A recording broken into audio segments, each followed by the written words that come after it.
No radio? No problem. Stream us live on saga960am.ca. You are listening to New Theory Radio.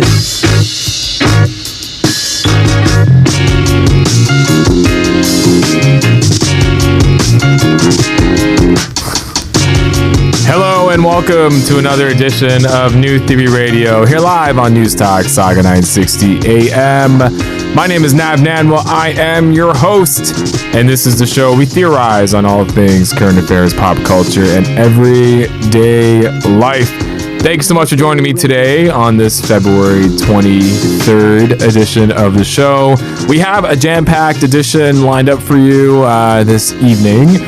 First and foremost, we're going to be theorizing about a bunch of different topics during the first hour. We are going to be talking about Tim Hortons Roll Up the Rim contest, which was announced this week as going digital, which is quite interesting because Roll Up the Rim typically takes over everyone's lives when it happens each year. I think around like this mid-springtime is when everyone flocks to Tim Hortons and tries to win a car or tries to win a free double-double.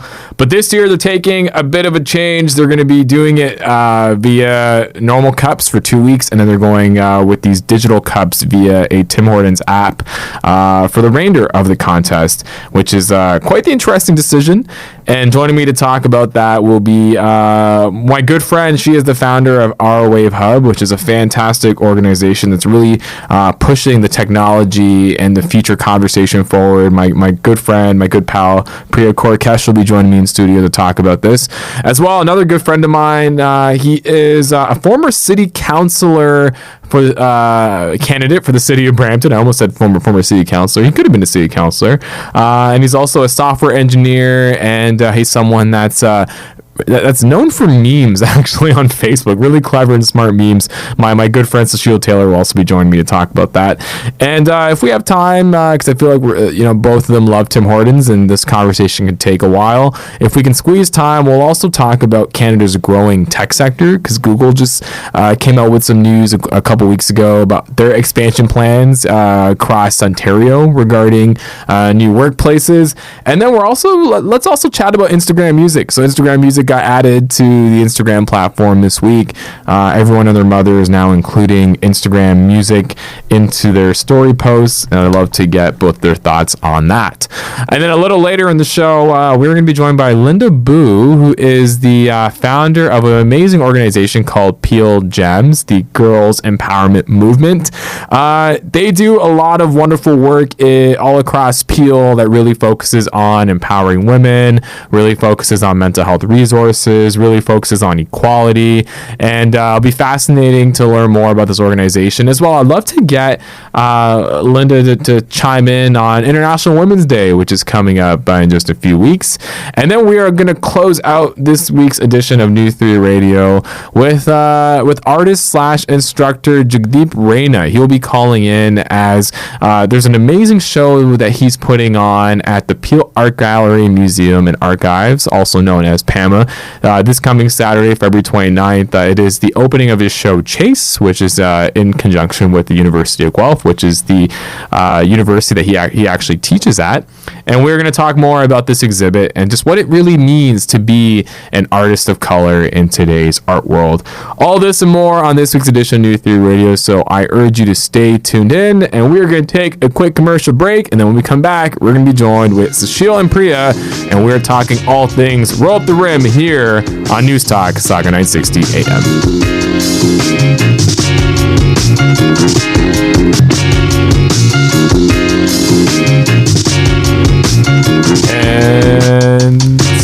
And we're back. Are we back? Shout out to Jasmine, our wonderful producer for this week's edition of New Theory Radio. I may or may not know her fiance. We'll just keep it at that. But we are back here on New Theory Radio on News Talk Saga 960 AM. Theory Radio. And the show where we theorize on all things current affairs, pop culture, and everyday life. And my name is Nav Nanwa. I am your host, and I'm super excited to kickstart the conversation. I got two really good friends in the room. Actually, funny enough, I thought they knew each other already because of just how tight a lot of Brampton circles are, but they clearly don't. But hopefully after this podcast, they at least become Instagram friends.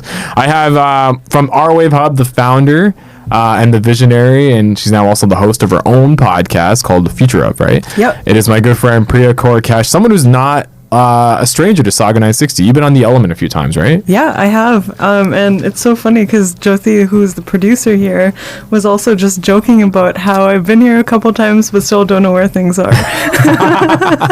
well, that happens to me too. Don't worry.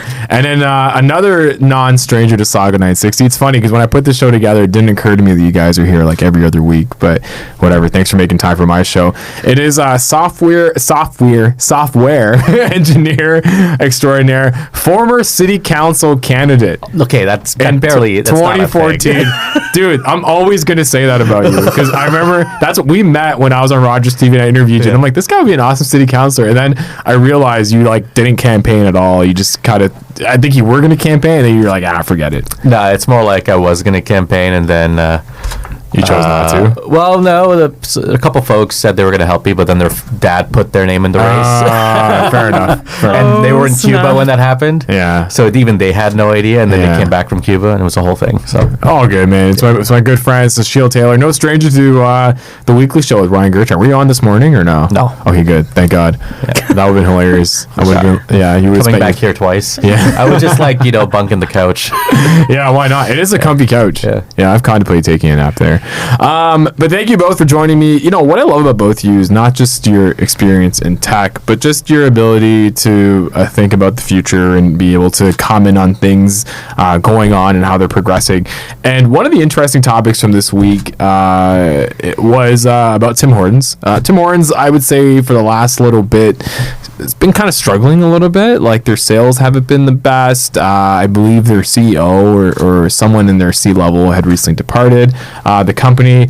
And then they made an announcement this week that they are officially going to shift their Epic Roll Up the Rim promotion to be more digital focused. So what that means is that they will still have the paper cup version to last for only 2 weeks of the month-long program, and then they will be instituting a digital mobile app version where you get a digital cup on your phone that you can roll up and see if you win a prize. But with this change, the value of the prizes have also been cut by more than half. So interesting move. Like, it's, if you ask me, I think Roll Up the Rim is one of those legendary programs that really drives customer loyalty. And you would think shifting to digital, it probably makes the most sense, but it sounds like they're taking a lot back to make that exchange. So actually, Sushil, you showed up to the studio today not with a Tim Hortons cup, which is totally fine. You're totally open to drink whatever you want here on New Theory Radio. But what are your thoughts on this? I'd love to get your take on this shift to digital. I don't know what they're thinking in terms of a branding aspect. The cup itself, the physical cup itself, is the whole brand for Roll Up the Rim, right? Like, that's part of the experience. And if that's only there for two weeks and then you have to go on a digital app, I feel like you're losing a lot more as a customer for Tim Hortons, than you really are gaining. And you got to go the extra step to even use an app, to see if you want a thing, right? So I think, all things considered, I think it's a far worse user experience. Yeah, and I totally agree. Like, I think the act of, number one, I think it's pretty noticeable over the last few years that your chances of winning with Roll Up the Rim have decreased quite a bit. Yep. Like, I remember growing up, specifically during university, I think I was winning like a free donut like every day. No way. And then like a free small coffee. Freshman 15. Yeah, freshman 15 was real because we're off the rim. It's funny because you would have the freshman 15 in the fall, and then as you try to get fit, for during the second half of the semester, Roll Up the Rim happens and you're getting fat again. But Prieeyya, what are your thoughts? Because you're not. It's funny enough because you're not originally from Canada. You're originally from Singapore. You're from Malaysia. Close. Sorry, I've been to Singapore before. It's beautiful. I should have known.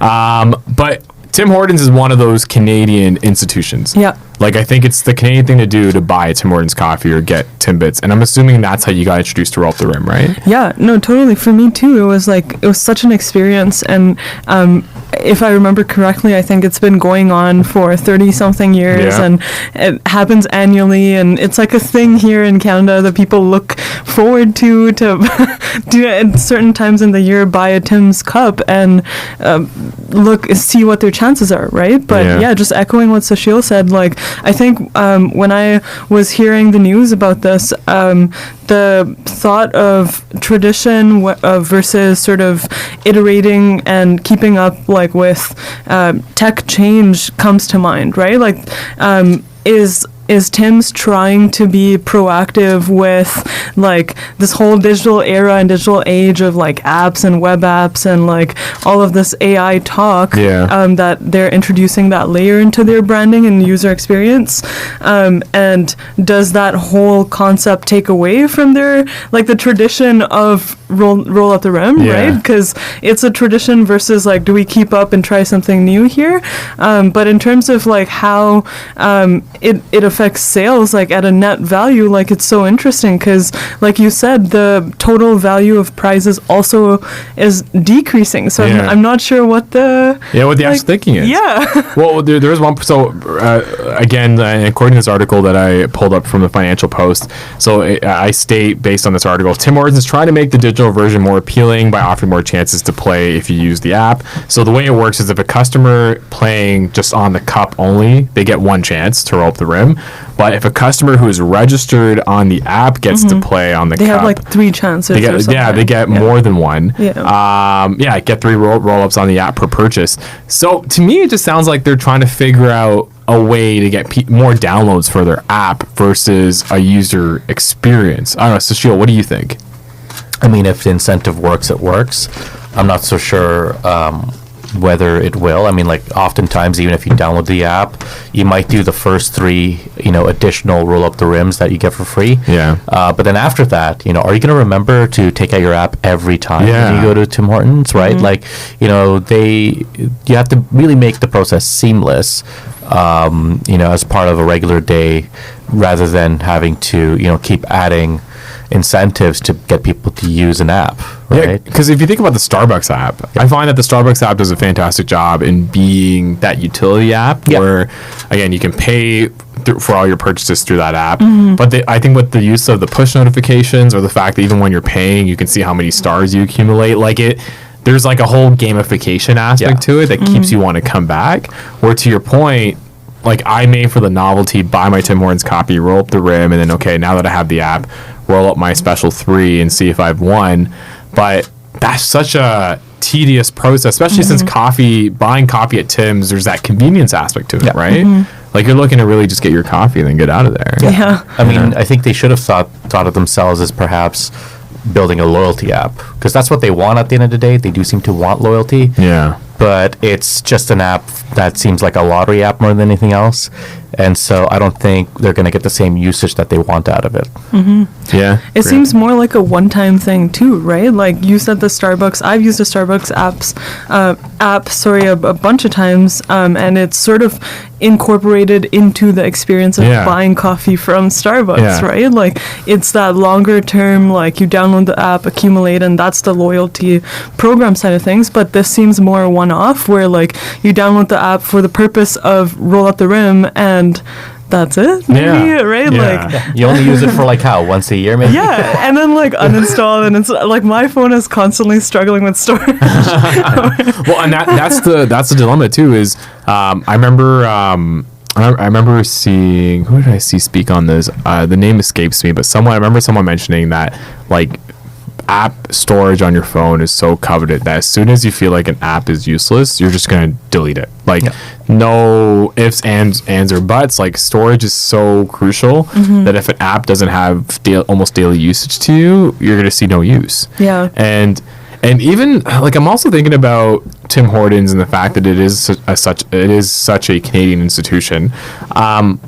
They do have a crowd that's I would say like the baby boomer crowd that may not be app friendly, who have, to your point, Prieeyya, you mentioned earlier about the amount of the length of time that Roll Up the Rim has been around. Yeah. Like you probably have some of these customers that are accustomed to Roll Up the Rim every single year, that still like that feeling of rolling up the rim and seeing if they won something. Yeah. Now those customers who may not have a smartphone or maybe not familiar with apps, they now have less odds of winning a prize. Like it says here, like that 1 in 9. yeah, 1 in 9. Last year was 1 in 6, Yeah. which was worse. I remember noticeably seeing the amount of people that weren't winning. Yeah. Now it's 1 in 9. You know, what kind of user experience is that for someone who's been a long time Tim Hortons supporter? Yeah. I just like brain farted.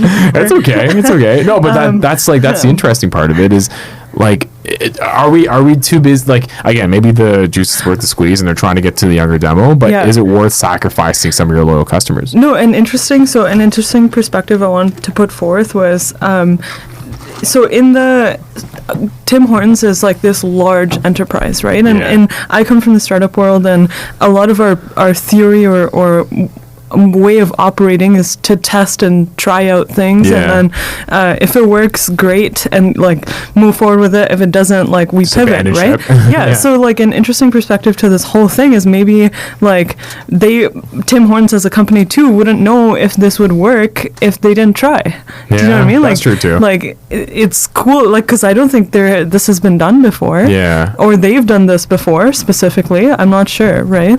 But I don't know how it ties into the larger like driving sales, driving like customer engagement, and like you said, intergenerational, like engaging their customers from different demographic and age ranges. Like I don't know how that will look like, but Yeah. it might be an interesting premise to just try it and see. Well, for a lot of older consumers, the idea of still buying stuff using your smartphone or having that smartphone accompany you during this retail experience, it's still very polarizing, and for some people it's kind of scary, right? Like there's still the unknown, where they don't want to deal with any of it, especially when you think about you know, a lot of these scams that take place. I Yeah. think there's a certain sense of fear when it comes to you know, using apps like Starbucks apps to pay for your Yeah. purchases, which for an older person, it's probably scary. For someone like us, we're probably a bit more risk Open averse. to it, Open yeah. to it, yeah, because we know it's the way of the future. Like, I know,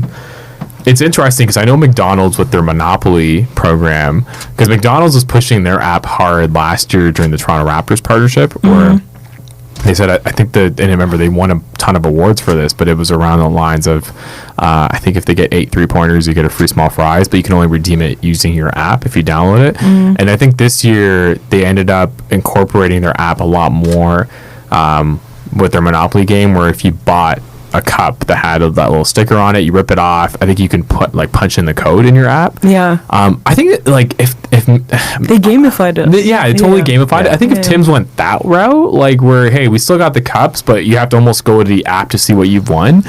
I think that's an interesting, I don't know, like how would you guys do this differently if you're Tim Hortons and you're thinking, okay, we want to get more app subscribers and Roll Up the Rim is this holy grail sort of consumer program that we have. What's the way to go about it?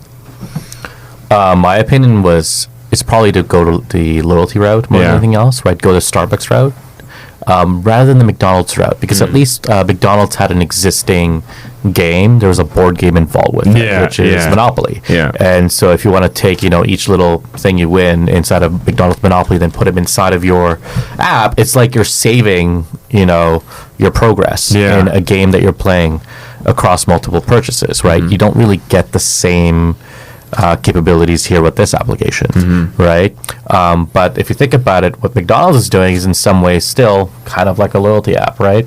And that's really where the main disconnect for me comes from, is that even if it is like a minimum viable product, it does seem to be kind of a risky move, nevertheless, to take something so kind of part of the zeitgeist, part of like Canadian culture, and then tack on an application on top of it that's really only giving you like maybe extra roll up the rims rather than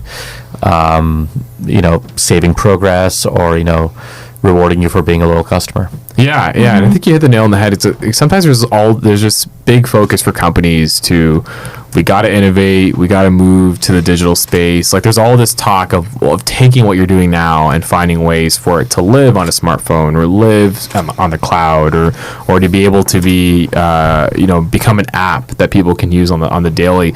But I think a lot of the times a lot of companies just forget the risk involved of taking an existing behavior and trying to, I guess in this case, gamify it or find a way for it to live in the digital world. Prieeyya, I know on your podcast you do talk a lot about the future of a lot of these different topics. Has anything like this ever resonated with you with something that you've come across or no? Yeah, it was, I think, on the first episode where we talked about tradition versus innovation, right? Yeah. And the topic was self-disrupt or get disrupted. Yeah. And this somewhat ties into that, right? Because again, like this is tradition in a lot of ways, and they're trying to introduce an innovation piece to how the engagement happens. Like just back to your question on how I would, if I was like the CMO or something, and how would I do this differently? Maybe actually even like what Sushil said, making this a more long-term thing, right? Yeah. Instead of a one-off download the app and engage with us for a certain period of time and that's it. Yeah. So some sort of longer term piece, but also I think it would be cool maybe to have some sort of VR or AR piece in the app, right? Like you could point your phone to the cup and like maybe instantly see what you want. Right? That's true. That would be kind of cool, like, right? That engagement would be cool because like it would also hit the intergenerational piece where like the boomers would find that interesting, where you could like point your phone to a cup and I don't know, some engagement there, Or and convert roll up the rim to win to scroll up the rim. Right? Yeah. That would be legit.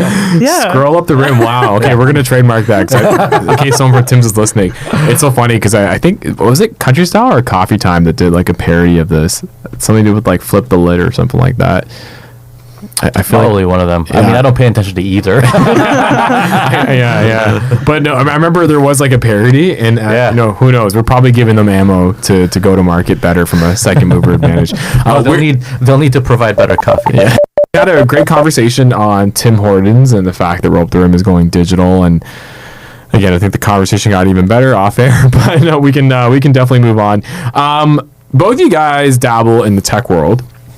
And Google recently announced some expansion plans regarding just offices pretty much in Toronto, Montreal, and Waterloo. Actually, the one in Waterloo is going to be huge, to the point where my best friend bought a property in and around where they're going to be expanding because everyone's saying that that's the area to buy. So there's a lot of investment, a lot of riding on this move that they're making in Waterloo specifically. But well, there's an interesting op-ed that I found in CBC on their website that had to do with how this expansion plan that Google is embarking on here within Canada is almost signifying the start of the Canada tech boom, which is interesting because the way that this article talks about it is that for the longest time, and this article goes all the way back to a decade, that it seems like Canada has always been chasing this tech boom. Like everyone's like, Canada has the resources to innovate. There's the innovation corridor, which we're a part of within Peel region. There's all this opportunity out there. How do we continue to drive local businesses and really drive a tech boom and become the Silicon Valley of the North? But what this article does, it's very interesting. It's written by Peter Armstrong, and what we can do is we can include a link in the podcast description because it is a fascinating read. What this article talks about is how this tech boom, though, is not attributed to Canadian businesses. It's actually being attributed by national businesses such as Google. So we'd love to get both your thoughts on this and whether or not you agree or disagree and what your theories are when it comes to Canada's tech sector and what it actually is. Because Prieeyya, I know you dabble in this every day. Your podcast, The Future Of, really talks about different parts of the tech world, both professional and personal. But being new to the country, being someone who wasn't born in Canada, who's has a lot of international experience, and now you're settling in Canada and you're really deep into the world of, specifically in Toronto when it comes to everything that's around there, when it comes to the actual tech sector. Do you agree or disagree with this article? I would say I like a bit of both, Yeah. right? Is an honest answer. Like, so fun fact, I was actually at Google when the CFO Ruth Porat Yeah. announced. She made 4 announcements about Google's expansion and funding opportunities, and they're creating an accelerator program for startups at Waterloo, and all of the growth that they're experiencing. I think planning to hit 5,000 new hires by 2022. And it's double-edged because Google is not the only large international company or international tech company that's doing this, right? Like, you see a trend among other companies that are also setting up HQs and offices downtown or along this innovation corridor, as you said. But there's like the other side of this is, like, as an employer or as like someone who's looking for talent constantly, like, would that increase the challenge for small businesses or startups looking for high quality talent? Yeah. Because now you're competing with like the Googles of the world, where I don't know, when given the choice, like, people would want to work for Google, right? Yeah, Like, there's a lot of people in my network who are full entrepreneurs who just absolutely love the grind of being an entrepreneur. But I know for a fact, if Google came calling, they would do jump it. at it, Yeah. right? And that's a lot of people. I don't know any stats to back that immediately and on the top of my head, but yeah, there's a talent struggle that I see coming, maybe because given this growth of like large tech or big tech in Toronto, would startups have a more difficult time hiring and growing their teams locally, especially startups that started here, right? And I don't know what that looks like necessarily, but yeah, agreed with how much growth and what that influx of like tech job creation looks like here, and the sort of trickle effect that everyone else feels around it. Sushil, what are your thoughts, man? Because I know you're someone who lives and breathes tech every single day. You're a developer. You're a software engineer. What's your thoughts on this? I think it's great. I think Google coming here is great. I don't think it necessarily means that there's a tech boom happening in Canada. I think the tech boom really started after Trump got elected, and he started paring down who can get H-1B visas and who can get TN visas, and that made it so much more difficult for a lot of American firms, for example, like Google, to hire people outside of the United States. And so, really, since then we've seen a strategy where these American firms like Amazon and whatnot are setting up tech offices in Canada, and they're taking ample opportunity of Canada's more liberal visa system now, much more liberal than the U.S. is. It was more liberal back when Obama was president in the U.S. Taking advantage of these systems to kind of hire the best talent that they can from around the world, right? Whether that the best talent could be in Canada or outside of Canada. So I think that's part of the strategy here. It's cheaper talent, and you can get access to an even wider breadth of people. So all things considered, great deal for Google. Yeah, it's interesting because a little trivia fact for all those people that have been listening to New Theory Radio since our inception. Sushil was on my very first pilot episode when I recorded. I don't know if you remember this back. Yeah, I remember that. Episode 0. Episode 0, yes. Yes. It's in the archives. One of the topics that we talked about, because I think news had just broken that Amazon was not going to choose Toronto for Amazon 2.0. But the fact that Toronto was in the conversation was still fascinating, even till this day. Like, the fact that Toronto was in the conversation of, hey, we're actually looking into it. And since then, they expanded the Vancouver office. They have, right? Totally. Yeah, they've expanded in Vancouver.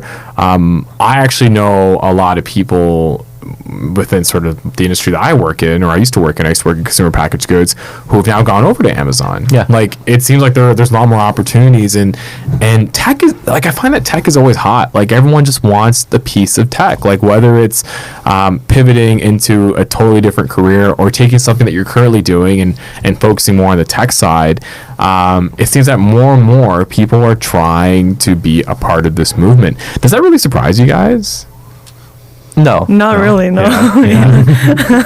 because in a lot of ways, like tech shapes like our lives, whether we know it or not, right? And that's sector agnostic. Would you agree, Sushil? Yeah. Like technology shapes everyone's lives. Yeah. Our phones, our ability to call an Uber, like all of that is tech, right? So the attractiveness to being in the sector isn't surprising. And we can look at the main tech companies, right? Like, if you actually look at those companies, yeah, we call them tech companies, but at the end of the day, Facebook is just an online platform where you discuss, or where you kind of keep track with friends and family. Amazon Or you do is just shopping, right? It's a company that, it's like a Walmart but online, right? Then you have Netflix, that is a video streaming service, right? These are all very clearly different businesses that do not compete with one another, right? So, yes, they are tech for sure, right? They are tech businesses, but I think this sort of delineation in terms of what's a tech business and what's not a tech business, that's what really kind of hampers your a company's creativity as well as a company's competitiveness in today's day and age, right? Even with this announcement, though, the one question I have is if you're a Shopify or if you're one of these Canadian tech conglomerates like an OpenText or something like that, how hard do you think it will be for you to maintain your stance and your existence within this country being homegrown versus a lot of these international players that are coming in for, to your point, Prieeyya, to capture the same amount of talent to really expand their operations? Like, there's probably other things at play that are going to make it difficult for a lot of these companies to really stand on their own. Like, what would you do in some of those situations? I know you probably have to really think about this because, again, that's quite the challenge. But what's some of the inkling that you have in regards to the next logical move that you would make if you are an existing Canadian company that's been grinding for a decade to be a massive force within the Canadian tech sector, and all of a sudden your bigger brother in the States wants to move in? Do you want to take that? I think it's just fine. As I was looking at Prieeyya when I was asking that question. Well, look, I'm looking at it as somebody employed by the tech sector, right? I feel like Toronto tech companies love complaining about just how hard it is to hire people, right? But really, compare yourselves and what you're paying per talent in Canada versus the UK or versus, Germany or versus, San Francisco, and you see very clearly that we're just being underpaid, right? So it's, in some cases, like, is there really a shortage of tech talent, and is Google going to make that worse, or is that tech talent just going to get paid more, right? I think I'm erring on the side of the latter. Of course, I don't own a tech business, so I'm not the one paying out of my pockets to hire people. But at the end of the day, I personally just don't care, right? Yeah. I think it's just fine that you have Google coming here and making things more competitive and giving a better deal to the tech workers that work in Toronto. The one thing I am worried about is what will happen to our rents if we don't kind of accommodate the new people that will be flowing into Canada to work for these new tech companies.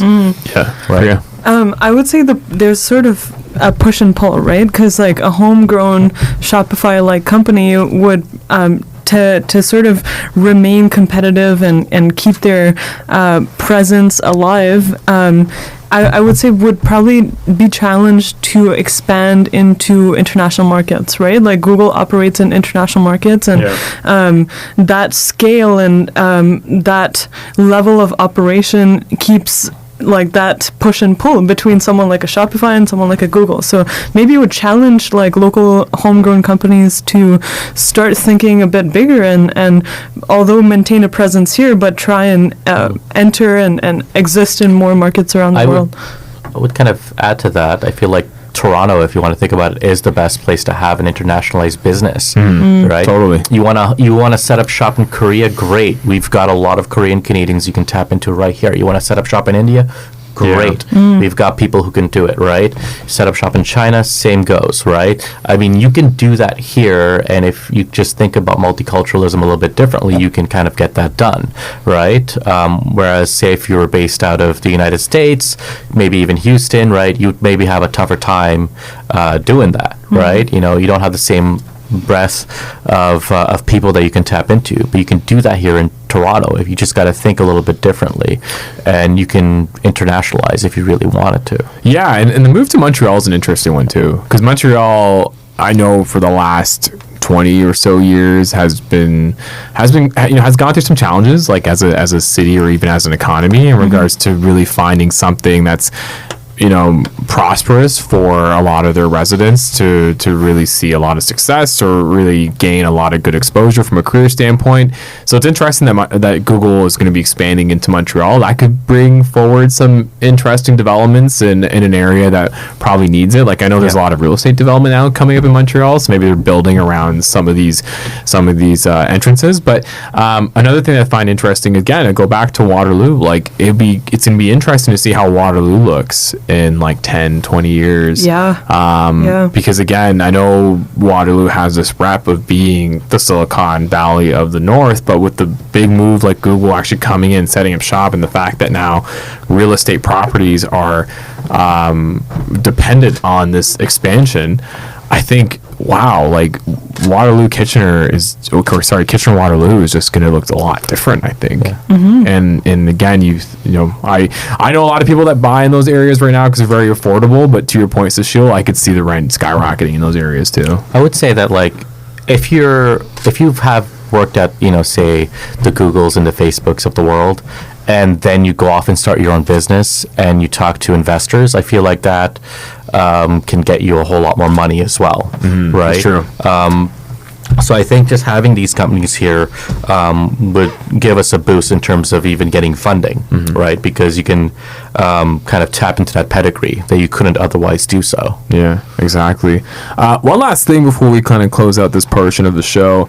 Let's talk Instagram Music, because you talked about Facebook earlier. Instagram Music was finally introduced to us here in Canada. Apparently the reason why it took so long was just licensing agreements when it comes to songs.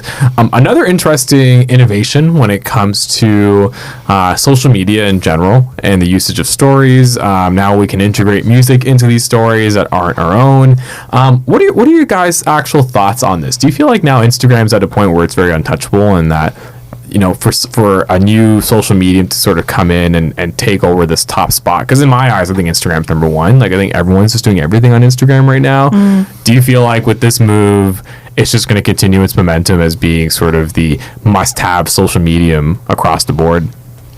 Maybe. I mean, I feel like Instagram's done a really good job with introducing these little features and really being aware of customer trends and consumer behavior and sort of catering to that, right? Like maybe they realized more and more people were finding ways to use songs on their stories without the proper licensing, and they decided to adopt that, right, into their platform. I think, as sort of a quote-unquote Goliath of the social media space, they've done really good in terms of keeping it relevant and introducing these features one by one. And for me, my own experience was when Stories was introduced, my Snapchat consumption decreased. Well, speaking of deleting apps, I deleted Snapchat. I deleted Snapchat too. I don't want to sound like a hater.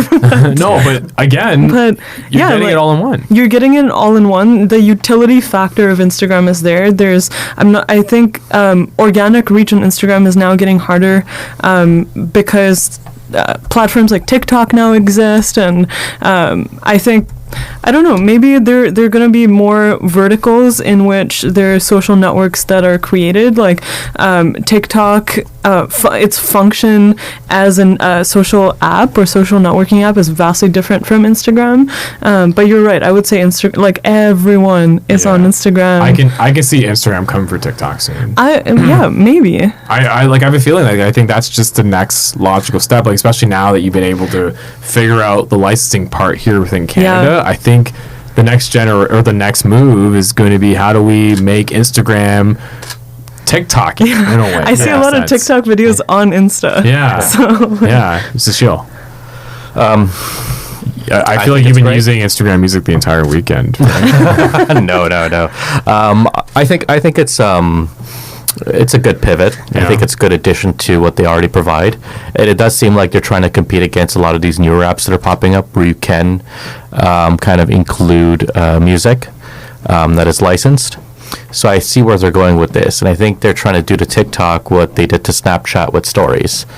Right? I think that's what it sounds like to me. Yeah. Yeah. It's definitely going to be interesting to All see. part of a bigger master plan. Oh, 100%. Yeah, monopoly. Yeah. We were talking about McDonald's monopoly before. This is the Facebook, This Instagram is the market monopoly. Yeah, this is the social media monopoly. Yeah. I want to thank the both of you guys for joining me here on New 3 Radio. What's the best way to connect? Sushil, we'll begin with you. Plug whatever you have going on. You have a lot on the go. And you mentioned it earlier. Feel free to tell the viewers what page they should follow on All right, Facebook. fine. Follow on Facebook, National Meme Board of Canada. You can also follow us on Instagram at National Meme Board of Canada. We are your prime source of, political shilling material. Nice. Yeah, always a fun time on Sushil's meme pages. I urge you to check them out. And Prieeyya, plug whatever you have going on. I know you have a lot on the go. Actually, give us, for the listeners that don't know, what is Our Wave Hub? Yeah, so we're an education startup. What we've done is developed 3-month programs for students at the high school and an undergraduate level to work on challenges from industry partners like Microsoft, RBC, LinkedIn, and all of this while they're in school. There's a technology component to it, so we have a focus on AI and robotics, and there's a soft skills training component to our programs as well. But yeah, I would say keep in touch, and you could follow me, like my personal account on social media at Prieeyya. What other Prieeyya do you know spells it like that? Come on. I know. God. And Our Wave Hub is OUR, Our Wave, like WAVE Hub, across all platforms. Yeah, she's definitely on a wave. So. No, but thank you both for joining me here on this week's edition of New 3 Radio. We are going to take a quick commercial break, and then when we come back, we're going to have Karen from the Girls Empowerment Movement in studio to talk more about this wonderful organization here within the Peel region. We'll be right back here on New 3 Radio on News Talk, Saga 960 AM. Thanks, Pete. That was great.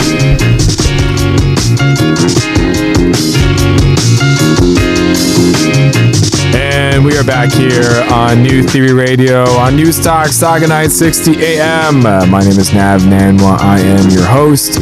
And this is the show we theorize on all things current affairs, pop culture, and everyday life.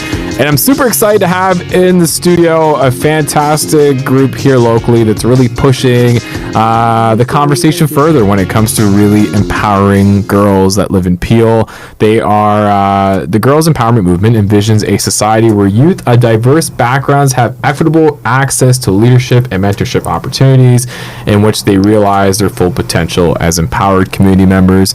And I'm very excited to have in the studio from the Peel Gems or Girls Empowerment Movement. I have Linda, Chian, and Yasmin. Ladies, thanks so much for joining me here on New Theory Radio. Thanks for having us. I saw that you guys were all looking. Who's going to stay and work? Who's going to be the first one? Perfect. Thanks, Cheyenne. Oh, good. No, honestly, guys, just have fun with it. It's going to be a great conversation. Very intrigued by this group because I think, especially with International Women's Day coming up, actually on a Sunday on March 8th, I believe. Yes, annually. Annually, every year on March 8th.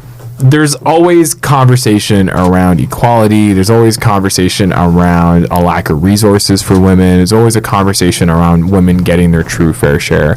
And I think it's fantastic the work that you guys are doing in Peel, because I think when you localize the conversation, that's how you can truly drive change. And then ultimately that change can help spark other conversations. But before we get really deep into this topic, I'd love to understand just how Peel Gem started. And Linda, maybe we can begin with you. Give us a lowdown. You mentioned that you're celebrating year 6, which is Yes. awesome. Congrats. Unexpected, but here we are. So Yeah, it's exciting. it's fantastic. I love that. I love the legacy that you and the team have been building. How did this all start? Yeah, so myself and a friend of mine, when we were in high school, we found that we had a lot of great opportunities leadership-wise that not everyone has that. So I feel like it's a snowball effect. Once you have an experience or access to a leadership opportunity, it's kind of snowball. So we were hoping that we could start something at the school level. Yeah. And we came across a micro grant opportunity, and these are popping up everywhere now. Yeah. Especially like so you started in what, 2013? 2013. So at the time, microgrants is like the buzz term, and like microgrants were literally what, like $500? Pretty small, but we've gotten all the range. So I think that first year, $1,500 to put on a program. So you hit the jackpot. Yeah. And we were interviewed for it. So it was all new experience for us, going from application, interview to actually putting this event together, or like the program together from scratch. That's amazing. And here we are 6 years later, still moving on. Yeah, because there are a lot of these initiatives that start, and sometimes they don't last this long because of lack of resources or finding the right team to get behind it. Cheyenne and Yasmin, any of you can take this. Like, what drove you to want to be part of this movement? It gave me, when they first started, it gave me like something to do, something to put my energy into. I was almost finished college, and I'm like, I need to do something else. Like, I have all this passion, like, where am I going to put it into? And funny enough, like, I got an email that was like, they were looking for people to join their team, and I was like, okay, cool. And then I met Linda in a Starbucks, and I was like, oh, okay, cool, she's the same age as me, this is awesome. And then from there, just stuck with it. Part of the movement. How about Yasmin? What about you? How did you get involved?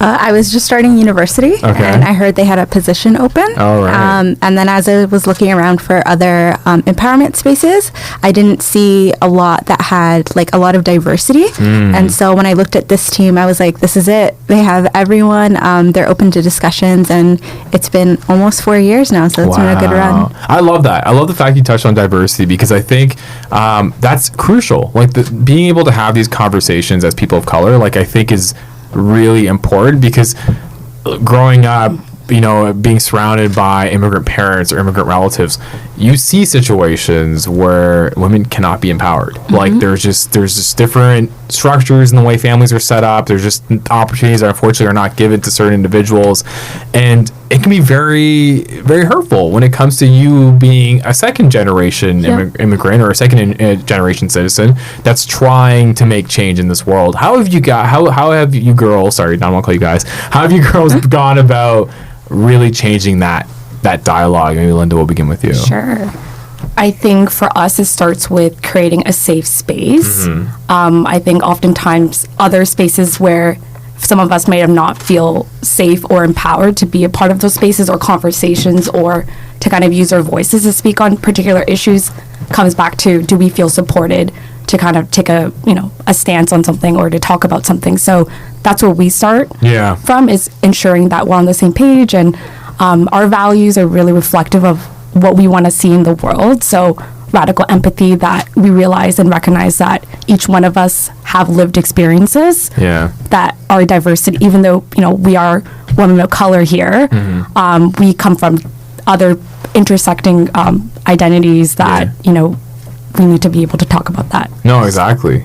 That dialogue is so important, because if you can't relate, like, how else do you hope to push forward, right? Absolutely. I think that's the fascinating part. What would you say when it comes to 2020 so far? What have been sort of the big focuses for the group? Anyone can take do you this. want to talk about recent two big major events? So we're looking a lot at the intersections, I guess, of how women empowerment really does intersect with other things. So we've looked at the environment, for example. Awesome. We've also looked at like career exploration. We just had an event with Women in Motion, in which we're trying to break women into the fitness world. Nice. Because we know that it's very exclusionary, and it's not exactly a safe space in a lot of these fitness spaces. And so it was really nice just to discuss the journey of the different facilitators that we've had, but also talk about what resources we had in the community that are available for folks here in the Peel region, so that they can reach their full potential. Nice. I like that. Anything else that you guys have on the go, or maybe you're focusing on this year that's maybe different from previous years? I mean, I think we've definitely been able to touch upon a lot of things, and that's the great thing about being a grassroots youth-led group, is we get to drive the direction that, what types of issues matter to young women and other like non-binary folks in the Peel region. Our team is not only post-secondary students, but we have high school students on our team as well, so diversity of range. It's been a while since I've been in high school, so I don't know, I can relate to some degree the challenges that they're going through or facing, but we want to ensure that what is it that they want to talk about is included. An upcoming event project we want to do, or that we have funding to do, is called Sculpt Her. Oh, okay. A play on words on sculpture. Yeah. So we want to look at media representations of women and how is that impacting, us in the community, and how we look at ourselves, or negative and positive as well. So we're excited for that project. And it's so important because, again, even though there's been this progressive movement within the media to showcase women's of different color, different shapes, different sizes, the grand mainstream, the way that it goes, it's not always the case. Like, you're still seeing... they do a surface. Yeah. I think they don't, like when we talk about inclusion and everything like that, it's like behind the scenes as well, not just like posting the photos, not just having the girls that might look like me or look like Linda or look like Yasmin, but actually having them being a part of the whole process of it. And that's what we hope to accomplish as well. What are some of the key issues that you've noticed in Peel that really put girl empowerment or equality at jeopardy? We've looked at the school system.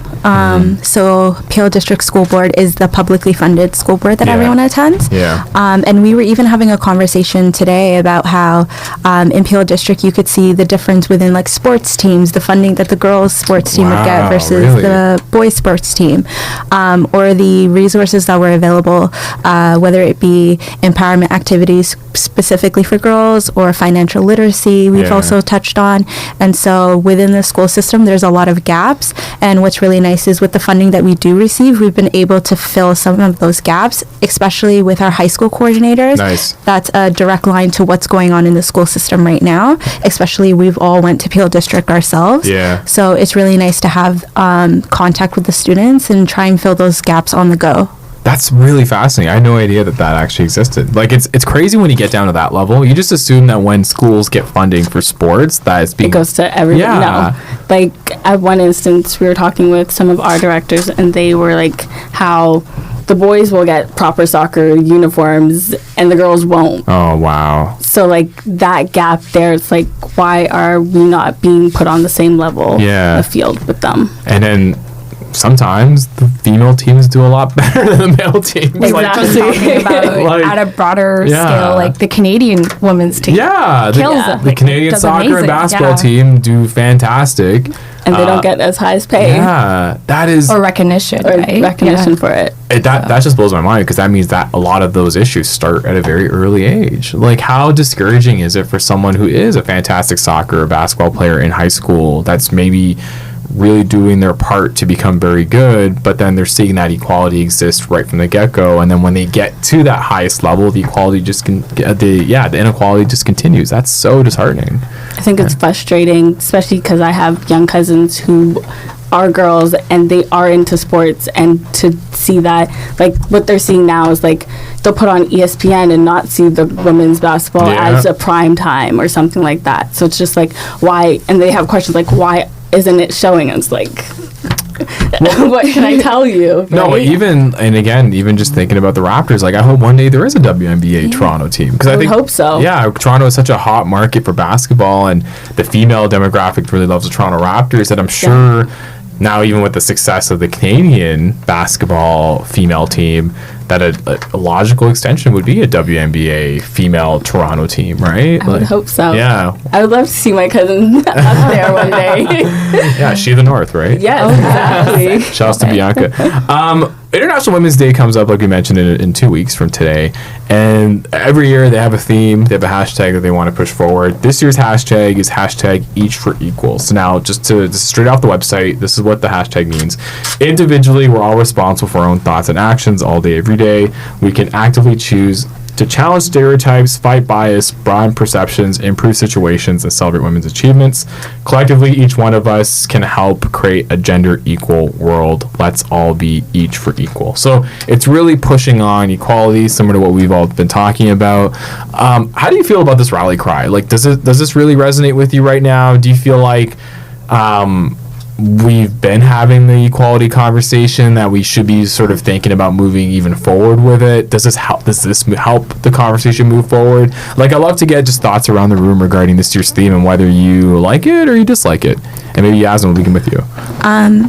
So we like to talk about equity, but we also like to talk about collective action and being critical of things, even if they're well-intentioned. And so when we look for talking about this sort of individualistic approach, we know that a lot of the time it starts with policy and practice. And so, yes, we might be able to change the hearts and minds of folks, but if policy and practices aren't changed, then there isn't going to be a meaningful push, right? Or a meaningful change.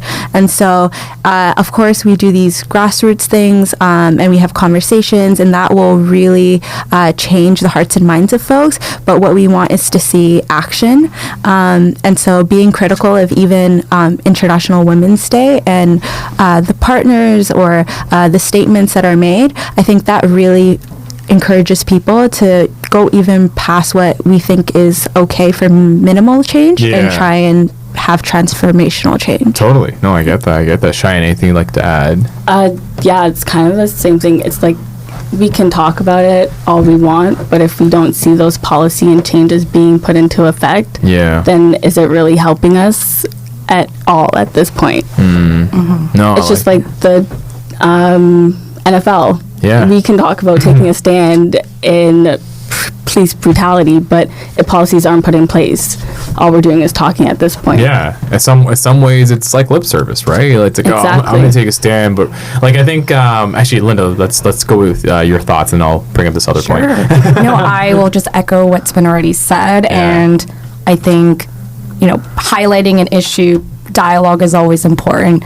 End of the day, we need resources allocated, we need financial whatever, like to actually meet the equitable demands that marginalized and other folks that historically been excluded from these big spaces at the international level. I think put money to where you're going to put I like that, because I don't know, have any of you three seen Rihanna's NAACP speech? I saw a glimpse of it, and what the part that really stood out to me was like, you have allies, make sure they're putting what they're saying into work. Don't just talk the talk. Now you have to walk the walk. And you have to put your money where it is. And that's the vibe that I'm getting, even just with the comments that all three of you are making, is I found it very powerful, because she literally was looking at her peers and being like, you're in the room with these decision makers on a daily basis. And you may, similar to what you mentioned, Cheyenne, about taking a stand against police brutality, you may be making this stand around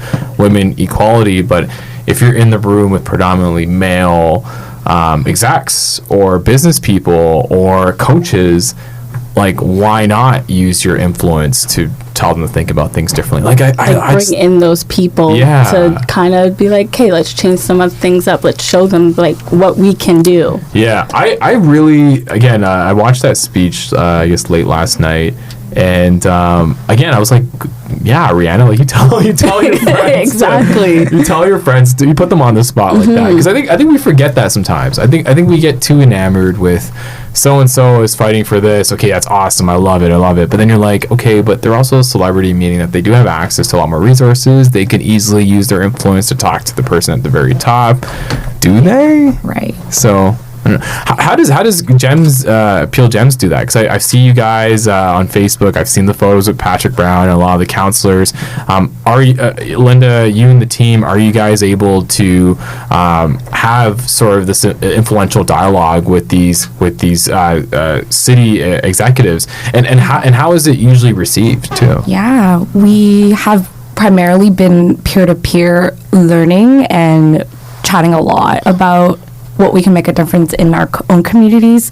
Definitely, I think as we've grown up with the organization, that wasn't initially the goal, but now that we've grown up through our schooling, through other, we know how to advocate in different ways, I think we'll be drawing more on that, because now that we have that knowledge and privilege, we should definitely be doing a lot more. When you had the plug earlier, we were able to, the recent International Day of the Girl, we were invited to receive a proclamation. Amazing. Congrats. At the city. Thank you. And we had 2 minutes to make some remarks. So I used that opportunity to highlight, yes, we were doing great in these areas. However, these are some areas that we would like to see worked on, and all the counselors were there to listen and whatnot. So that was great. So you dropped the mic on him? A little bit. And Where's so hard in that? You got to drop it. You got to pull a Rihanna NAACP. You got to drop a mic sometimes, right? No, absolutely. Yeah. And that's what we want, is like for people to feel empowered. You know, we should not be intimidated by folks who have decision-making power because we elected them, right? They are technically working for all of us, so they need to make time and space to listen to. Because even if you look at most political bodies, like, majority of them are still male, right? Like, you look at Brampton City Council, like, we have Charmaine Williams and we have Rona Santos, but that's it. Like, it's progressive that we have 2 ladies of color on council. I love that.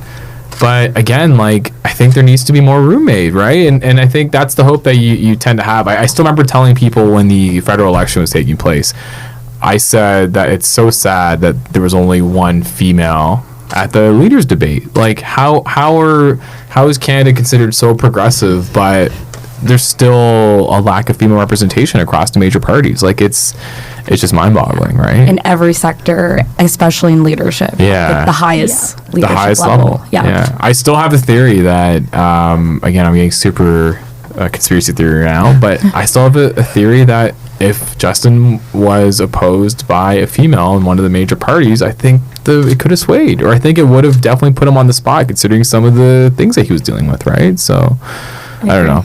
That's just me throwing a theory on New Theory Radio. I tend to do that. Otherwise, do you think Canada's ready for that? You would think. You would 2020. Think, yeah, or was it 2021? But no, would that be the next election? Yes. Well, yeah, would it be? But we'll see. Like, you would think, you would hope. Like, I think even when you look at our neighbors down south, I think the hope would be that, you know, there would be a female opposition against Trump, but it looks like it might be swaying in a different direction. But ultimately, I think you just hope that the conversation progresses versus digresses, because I think we don't need any more digression. Like, we need more progression. But I don't know, you guys let me know if I'm just speaking out of tone right now. No, just going back to representation, right? If we don't see folks that look like us in certain arenas of life and certain sectors, will we aspire to that? Yeah, that's and true. For me, like, growing up, for all of us, we didn't see women that look like us in, like, politics, in policy. So when I've had opportunities to be, and some of us have had opportunities to be at policy tables trying to advocate issues, you're also focused on trying to ensure that how am I coming off as, right? Not only do I need to be well prepared, but I need to be thinking about how I look, how I'm talking, all of these things. Like, it's all the preparation that goes into that. There's always imposter syndrome. That's a thing. Like, always. Like, am I good enough? That's a constant thing. And, I think we just need more of us to, like, push through those barriers until we don't have to be talking about this and thinking about this anymore. But you know what? Groups like Peel Gems, I think, is what we need. Like, I think we need, with the wonderful work that all of you have been doing, I think this is going to help progress that conversation. And I'm glad that you are building allies in the space, like, not just from a local community standpoint, but at a city level too. I think that's important to get your voice heard. And the fact that you guys got a proclamation, I think, speaks volumes. And congrats. Like, I think it just goes to show the great work that you've been doing in the last 6 years. Just to kind of close out the segment, I'd love to do a quick just round table. Maybe, like, who would you say, or what would be your hope for Peel Gems for the next few years? Like, where would you like to see the organization go? And let me know if it's one unified thought, because that's okay too. I think we want to hopefully move towards nonprofit status. Amazing. Nice. And just really amplify what we're doing within the Peel region. I think there's a lot of amazing things we've been doing on a micro scale, but being able to make our programs larger, have bigger events, and build connections with other grassroots organizers, I think that would be amazing. Amazing. Cheyenne? That's, like, our main thing, nonprofit. And just, like, being in those rooms where we weren't allowed to be in before. I think that's like getting in there more and staying in there. Not just visiting, staying in there. Not just there for the photo op, for the gram. Exactly. Just being in there, being part of, like, that decision making.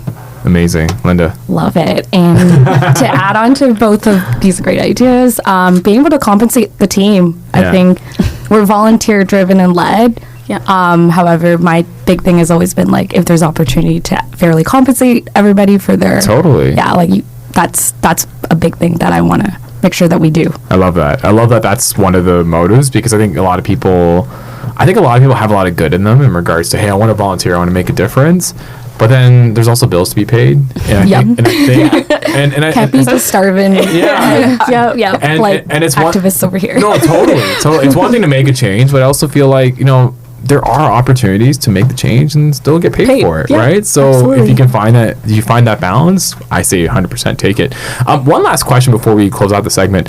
What's the work been like in Mississauga? Like, what's been the feedback? I know with the name Peel Gems, has there been a lot of interaction with the city of Mississauga or any of the groups, or is that another pillar that you guys are going to be working on? Yeah, great question. Our team, because the demographic we primarily have within the team, high school to post-secondary, there's a lot of changeover, like turnover slash the sustainability bit, although we've had obviously folks like Chian and Yasmin been many years part of the team.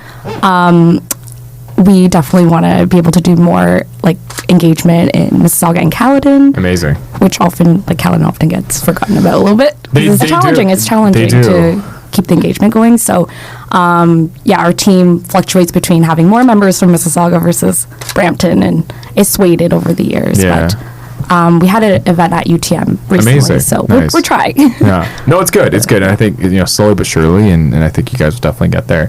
Thanks so much for coming on New Theory Radio. What's the easiest way to get in touch with Peel Gems? Do you want to do that? You can find us on Instagram at Peel Gems. You can find us on Facebook, and you can also find us on Twitter. And our website will be launched soon, so if you just wait a couple more weeks, you'll find us revamped. Big website launch. I like Yeah. that. Well, let us know. We'll definitely share it. But yeah, thanks so much, Linda, Yasmin, and Chian, for joining us here. Go check out the wonderful work that Peel Gems does. It's truly amazing. We are going to take a quick commercial break here on New Theory Radio. When we come back, we're going to be joined by artist Jagdeep Raina, and we're going to talk about his upcoming art exhibit that's taking place at the Peel Art Gallery, which actually starts next Saturday, February 29th. And yes, we'll be right back here on News Talk Saga 960. And we are back here on New Theory Radio on News Talk Saga 960 AM. My name is Nav Nanwa. I am your host, and this is the show we theorize on all things current affairs, pop culture, and everyday life.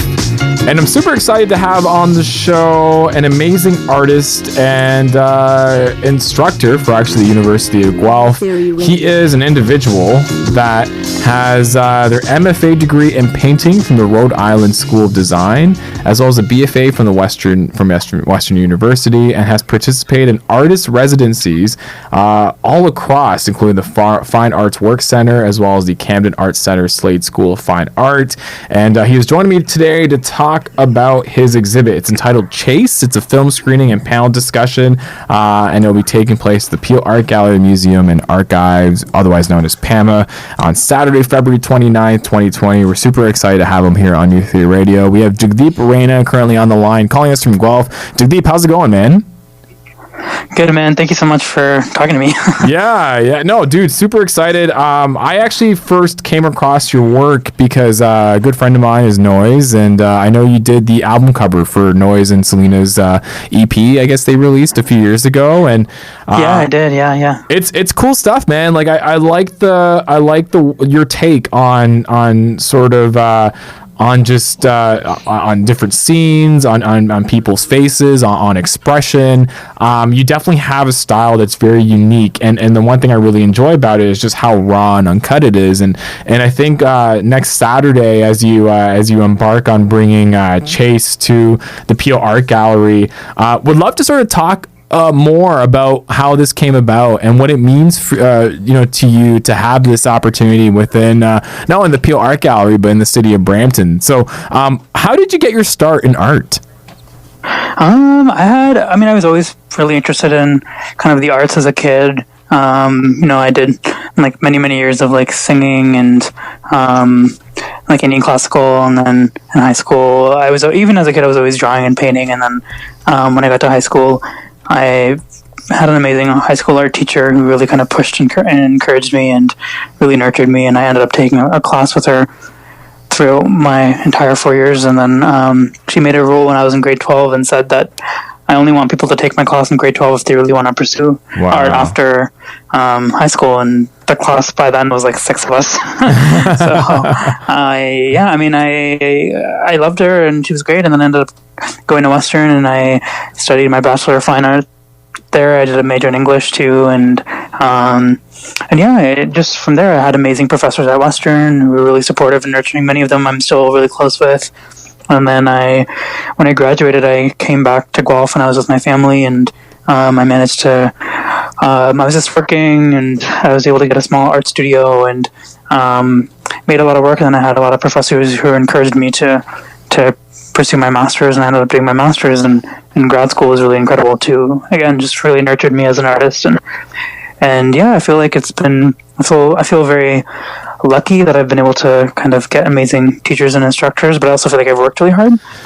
So it's like a kind of a combination of both, I guess. Yeah, and it's fascinating to see how you went the educational route with art, because I know a lot of individuals who typically, when it comes to art itself, they'll opt to just put their art out there, totally grind, maybe even pursue a different degree or a different master's or a different line of work, but continue to push their art out there as a way to get their expression out. But you actually went and you really studied it, and it sounds like you had some great mentors as you were growing up.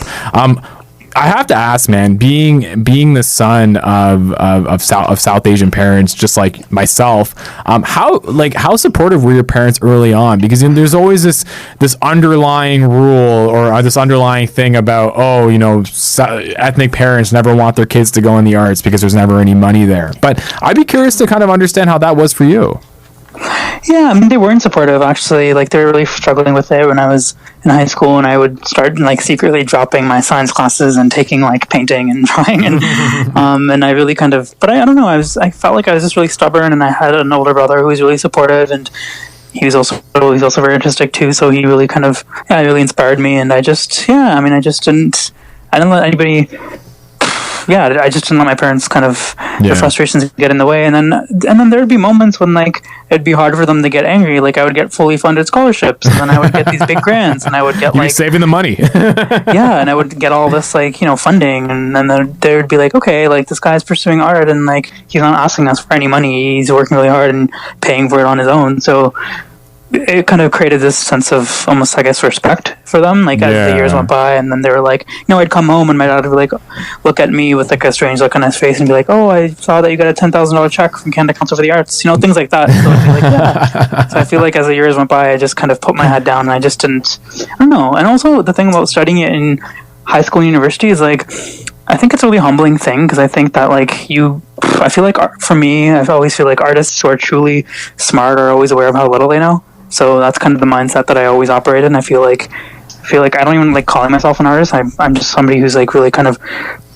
pursuing like cultivating different kind of skill sets, so I can kind of think about how to like interpret or engage with like the world. And so I feel like as an artist, like it's such a heavy loaded term, and the thing about studying it is like it's really humbling. You have these like really good professors, and also like you're a part of this history that is so much more bigger than you. Like when you look at the history of painting, the history of sculpture, the history of textiles, it's thousands of years old. And even within our own culture, like when you look at like the history of Indian miniature painting, or the history of Punjabi textiles, like fulkaris or Kashmiri shawls or paper mache or sculpture, it's like it's so enriched within our culture. So it's kind of like being part of that history is a really humbling thing. And going to school and having like facilities such as like big studios and printing presses and a lithograph machine and on 18th century spinning wheels and looms, like you don't get access to that kind of stuff. And so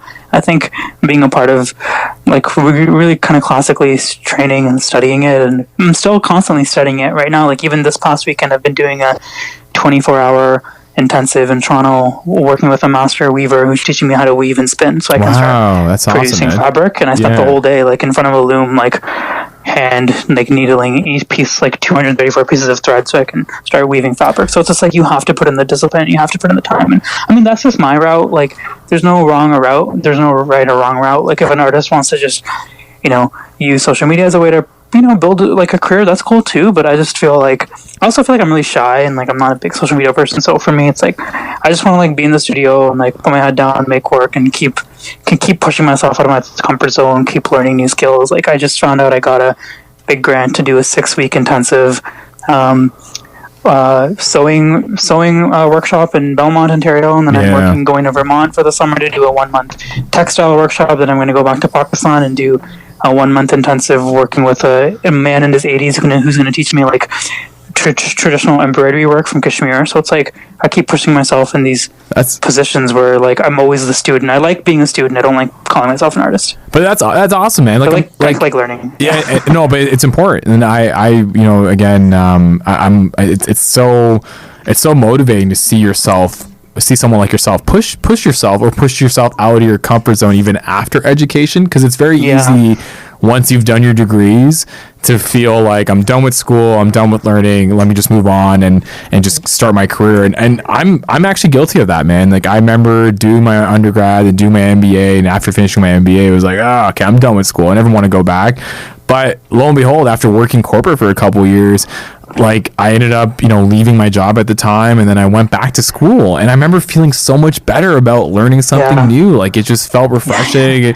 It felt like I was using my brain again, and I didn't feel like I was an autopilot. And I think that's how you continue to innovate. And what I like about your journey is, I find that with art history or even just the techniques that you're learning, like, and this is coming from someone who doesn't practice it, but the perception that I have is that even though there's history behind it, no matter what, it's still up to your interpretation. Or I like the point you brought up around you're creating new history, because again, I look at your work, I don't think I've ever seen anything like it before. And the pieces I really enjoy of yours, the Punjab Delhi one really stands out. I like your interpretation pieces of things that are currently existing. I go back to the cover that you did for Noise and Selena Dillon. To me, it took me a while to really understand, but that's actually like a cityscape, right? That you painted, Mm-hmm. And I remember just looking at that piece and being very like, this is awesome. Like the colors itself depict. Like these are colors that are probably not associated with the scene, but I can tell what the scene is trying to depict. And I'm wondering, how do you get your influence? Because I look at your body of work, a lot of it's rooted into Punjabi culture, but also a lot of it's rooted into beautiful views of different areas, but up to your interpretation. Yeah, I mean, I get my inspiration from so many different things. Like, I love history, I love oral history, I love storytelling, I love archives, I love going through old photographs, I love spending time with the records, I love interviewing people, I love taking photographs. I love kind of creating a database of images from different sources and then interpreting that through the language of painting or through the language of textiles or ceramics or whatever it may be. So I think my interest just comes from kind of like understanding, thinking a lot about like, what does historical memory look like? What does societal transformation look like? And I think that's kind of just at the core of my work. Just kind of a curiosity to understand or unpack history. So tell us more about Chase. Chase is happening this Saturday, February 29th. And again, looking into this film that's going to be screening, as well as the panel discussion that's going to be taking place. I know for a fact it touches on different complex topics like class, gender, race, family relationships. I know the film itself, I believe, was made by Kieran Rai, right? Yeah. So the first part of the film screening we had in Guelph, and that was in August, and that was Kiran Rai's film, and then Gurjit Basi's film. Yes. Who's another incredible filmaker. Yeah, and then the one in PAMA. And then the one in PAMA is going to be two other filmmakers, actually. They're two senior Punjabi women artists. Amazing. One is Pamela Matharu. She's based in Toronto. The other one is Surinder Dhaliwal. Amazing. And they're also both huge pioneers of, creating contemporary, like building artistic practices for themselves. Like Surinder is in her 60s, and she lives alone and has an amazing apartment in Toronto, and just been practicing art for decades and decades. And she made a really beautiful film called Olive, Almond, and Mustard. And we got a chance to be in an art exhibition together, and I was just really happy to meet her. And she's been such a great friend. And then Pamela Matharu, she's also another artist who lives in Toronto, who's also made a really beautiful film called Fracture. So for the Brampton chapter, we're going to be screening their films, and for the Guelph chapter, we got a chance to screen Gurjeet and Gideon's films, and it's kind of an opportunity for me to kind of, I guess, kind of soften my own individual voice as an artist, and like bring in other artists, and like kind of turn it into this kind of intergenerational community, and like bring together different artists, and so I'm really excited, and so that'll be happening this Saturday in Brampton, and the exhibition is. I just found out that it's going to be traveling once more to Toronto at the Textile Museum of Canada. Amazing. So for that programming, that's going to happen in the fall, and for that, I'm thinking about bringing in a whole new crop of filmmakers and writers, and just kind of continue building kind of this kind of intergenerational artistic community where I can invite different people to participate in my exhibition, and just kind of create this. But the space, to that point, and I like that approach. How important is it for you to do that with your art? Because again, one of the things I wanted to talk to you about was about being an artist of color, and the fact that a lot of your work is rooted in things that you've grown up with, and the fact that you are an artist of color. That in an industry where we have seen a lot of prejudice, we have seen a lot of people not be allowed to showcase certain art pieces in certain spaces because of just the population of certain areas. How important is it for you to use an exhibition like Chase as an opportunity to bring other individuals who are artists of color into the conversation, into this intergenerational, I guess, concept that you're trying to bring forward?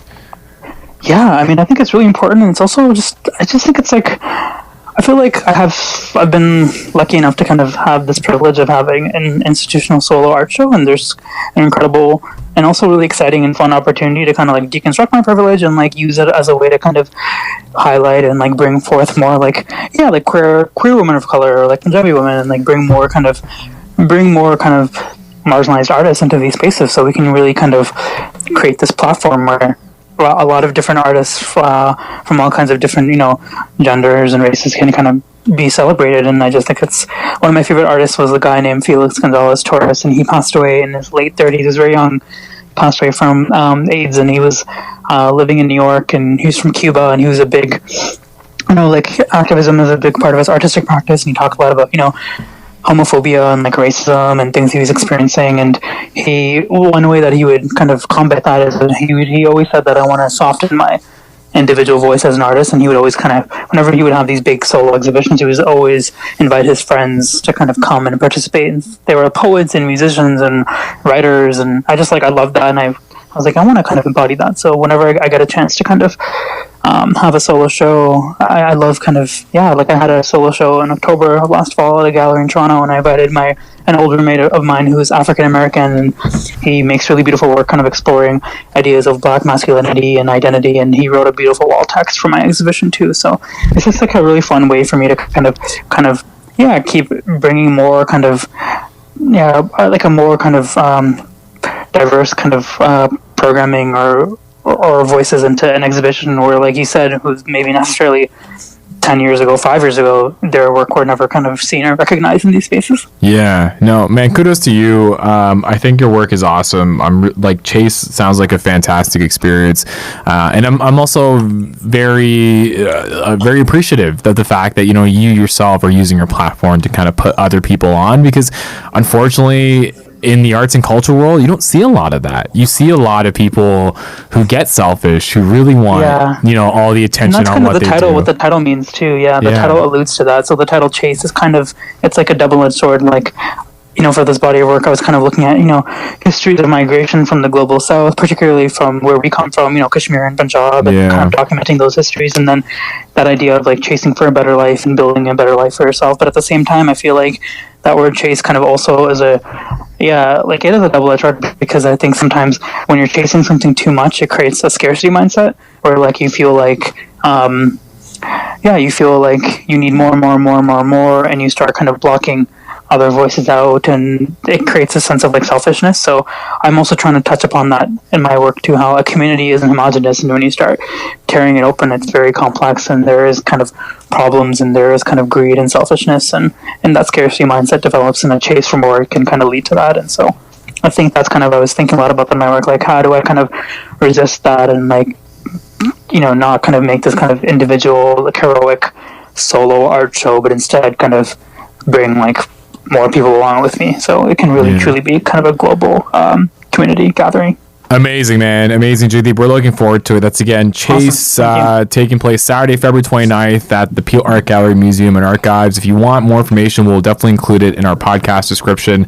Actually, Jagdeep, if people want to reach out to you, I know currently it seems like you're a little off the grid, but if people want to see or want to connect or even want access to the show or want to see more of your artwork, where's the best way that they can reach you? Yeah, okay, I have a website that I need to update. This is my name, jagdeepraina.com, and my email is there. Another thing is PAMA's website is great too. They have a social media page, and I think they'll be sharing photographs and post images, and then the Art Gallery of Guelph, their Instagram page is also a great place. You can see more images from the show there too, and yeah, those are probably some places to find me, and yeah. Amazing, man. Well, best of luck next Saturday. We're definitely going to try to be there because I think it's going to be a fantastic opportunity to really immense ourselves into some amazing art and some good conversation. And we are going to take a quick commercial break here on New Theory Radio. When we come back, we're going to have more here on News Talk Saga 960 AM.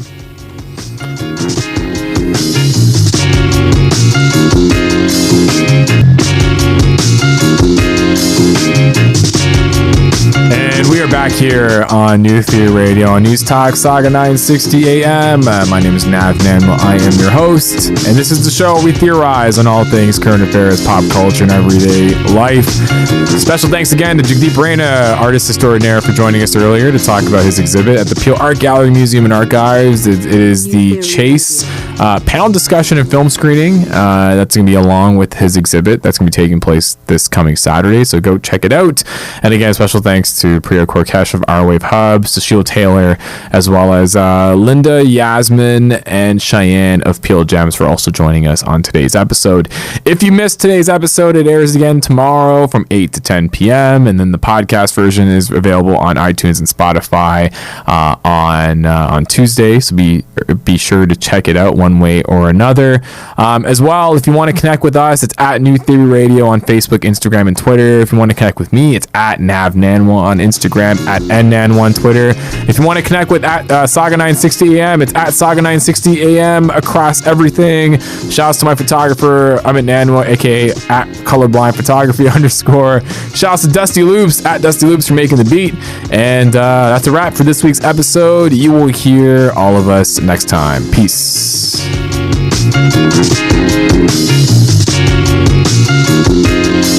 No radio? No problem. Stream us live on saga960am.ca. At American University, we don't just hope for change, we create it. We don't just dream of a better world, we make it a reality. With a graduate degree from AU, you'll access expert faculty and connections throughout DC to develop skills and experience to turn your passion into purpose. And that purpose can make all the difference in your career. Discover the difference a degree makes at american.edu/grad school.